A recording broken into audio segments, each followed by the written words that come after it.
السلام علیکم ناظرین، میں ہوں بریرہ بٹ اور آپ دیکھ رہے ہیں BN TV۔ کراچی میں موبائل فرنچائز سے ڈاکو نقدی اور موبائل لوٹ کر فرار ہو گئے۔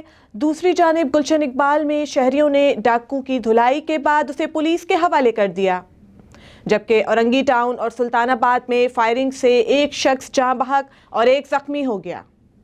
کراچی میں موبائل فون کمپنی کی فرنچائز میں مسلح ملزمان نے فرنچائز میں موجود شہریوں اور فرنچائز عملے کو یرغمال بنانے کے بعد متعدد موبائل فون اور لاکھوں روپے کی نقدی لوٹ لی۔ واردات کے دوران نامعلوم مسلح ملزمان نے فرنچائز میں موجود بزرگ شہری سمیت دیگر شہریوں کو تشدد کا نشانہ بنایا، جبکہ ملزمان نے مزاحمت پر سیکیورٹی گارڈ کو سر پر پستول کا بٹ مار کر زخمی کر دیا اور اس کا پستول لے کر فرار ہو گئے۔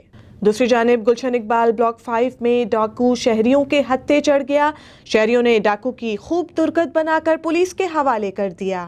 اورنگی ٹاؤن بدر چوک کے قریب سوئی گیس کے ملازم 60 سالہ خانزیب کو فائرنگ کر کے قتل کر دیا گیا۔